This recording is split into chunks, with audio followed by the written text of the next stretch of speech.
જામનગર શહેરમાં વોટ ચોરીના મુદ્દે 1 સપ્ટેમ્બરથી 16 સપ્ટેમ્બર સુધી તમામ વોર્ડમાં વોટ જાગૃતિ કાર્યક્રમનું કોંગ્રેસનું આયોજન। ભારતીય જનતા પાર્ટી દ્વારા ચૂંટણી પંચનો દુરુપયોગ કરીને વોટ ચોરી કરવામાં આવી રહી છે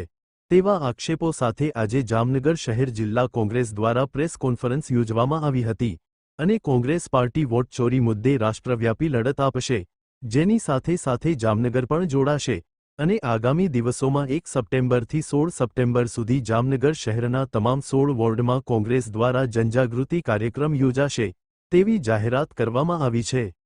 જામનગર જિલ્લાના પૂર્વ સાંસદ વિક્રમભાઈ માડમના જણાવ્યા અનુસાર દેશભરમાં ચૂંટણી પંચે જે રીતે ભારતીય જનતા પાર્ટીને જીતાડવા માટે વોટ ચોરી કરાવવામાં આવી રહી છે, આ મુદ્દે લોકસભાના વિરોધ પક્ષના નેતા કોંગ્રેસ પક્ષના નેતા રાહુલ ગાંધી દ્વારા ચૂંટણી પંચ અને ભાજપનું જે વોટ ચોરીનું ષડયંત્ર હતું એ પ્રૂફ સાથે દેશની જનતા સામે એક પત્રકાર કોન્ફરન્સ કરી આ ચોરી ખુલ્લી પાડી હતી।